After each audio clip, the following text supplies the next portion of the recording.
to share with you 8 things I believe if you do, that thing you are willing to do will happen. What you are willing to do. Number 1 is to understand this. That the purpose of grace that God has imparted upon us from 31st December till now is for fruitful labor. Not useless labor, a labor that produces fruit. Read the book of Nehemiah chapter 2 and verse 9.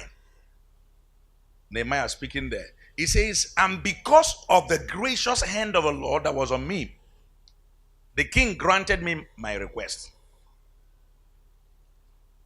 The hand of the Lord was upon him as it's also upon you. But look at what happened. The moment the hand of God came upon him, a gracious hand, a hand full of grace. In verse 15, he says, so I went up the valley by night. His schedule, the morning was no longer enough for Nehemiah. He walked all through the morning. In the night, he said, I am not sleeping because it is dark. I have to sleep when work has finished. Grace enabled him. He went through the valley, through the mountain, moving up and down. He did not tell anybody. He said, the gracious hand of God was upon me. Verse 18. He says, then he said to them, you see the trouble we're in? Jerusalem lies in ruins, and the gates have burned with fire. Come, let us rebuild the walls of Jerusalem, and we will no longer be in disgrace. The NIV I'm reading. I also told them about the gracious hand of God that was upon me. They replied, let us start rebuilding. There's a way he spoke that caused them to start thinking about rebuilding. And suddenly, Sanballat and Tobias appeared and began to mock them. Say, what are they doing? He said, God will give us success, but we, his servant, will start rebuilding. Suddenly you realize that grace enables you to walk more than what you would have done without grace. Grace does not subscribe to laziness. Grace and laziness, they can't cohabit. Grace is saying there's something you would have done, but you couldn't have done it if I didn't empower you. So he empowered you to do it. That's the first thing I want to encourage you, so that this year you step out. The things, the plans you have in your heart, you step out, decided, I am going to put these things to work. I have an assurance in my spirit. This year, you will achieve more than you achieved last year.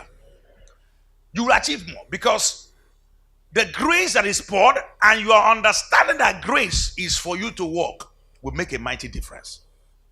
Number 2, realize that nothing is as difficult or as hard as it first appears, especially when you walk with God.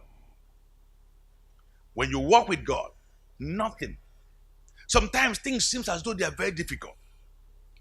And if you perceive them as too difficult, too hard, you not even dare try. But when you perceive them, yes, they are difficult. Please don't hear what I'm not saying. I'm not saying that things are not difficult, that things are not challenging. I'm saying that they are not as challenging as they appear. If they appear too challenging, they can immobilize you. You will not even do anything. If you take on a challenge and you feel on your inside, I cannot handle this challenge, you realize you will not do anything about that challenge. But I believe that as you have understood this, that you're going to take on those challenges in the name of Jesus. Genesis 18 and verses 13 and 14. God speaking to Abram. And the Lord said to Abram, wherefore did Sarah laugh? Shall I of a surety bear a child, which am old? Then God asked verse 14, is there anything too hard for the Lord? Things may be hard with people, but when God comes into the equation, that hard thing, God gives grace and wisdom for you to solve them. Don't do this year without God. You don't need to know how to pray long prayers. If you have not reached there, just say, God, I cannot do this without you. Help me. That prayer will produce help. that those things that appear difficult, you will see that God will solve them for you. You and God participating. Number 3, realize that the proof of desire is pursuit. The proof of desire is pursuit. Judges chapter 8 and verses 4.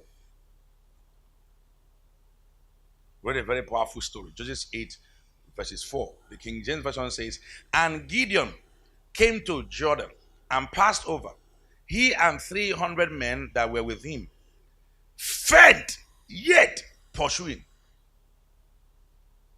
They were exhausted. They say our physical strength is gone, but the strength of our mind is holding on. One day I was watching one ant. One ant trying to climb, lift some. I don't know if you have seen that kind of small, trying to lift something. He will drag it, it goes back. He will drag it, it goes back. He kept doing it. I got tired and left the ant.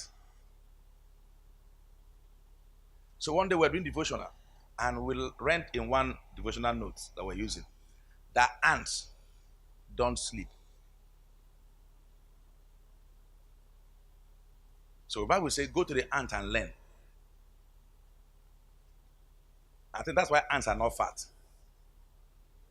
How can you get fat when you don't sleep? Ants don't sleep. I had to go and confirm it. Is it really true, or they just copying something and paste somewhere? Ants, they don't sleep. God is not asking you not to sleep, but learn something from ant, that his constant diligence produces result. That if an ant desire to move something, he will gather. They're not even selfish. They will gather all their friends. They will move it. Ants, they know how to do whatever it takes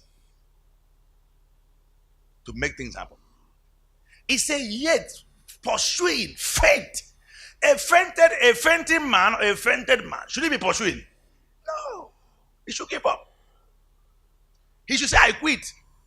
But I know that if you understand what Bible is talking about, he's talking about that when grace comes, a certain level of spirit of might is put on your inside. That even when your physical muscle cannot carry you anymore, you realize that there is a spiritual might that comes upon your inside, and you are able to do what you could not have done with physical strength. The kind of pursuing is what God has engraced you already. Say, I am engraced to pursue. The things that you tried and they seems to be challenging, go back again. The proof that you want something is to pursue it.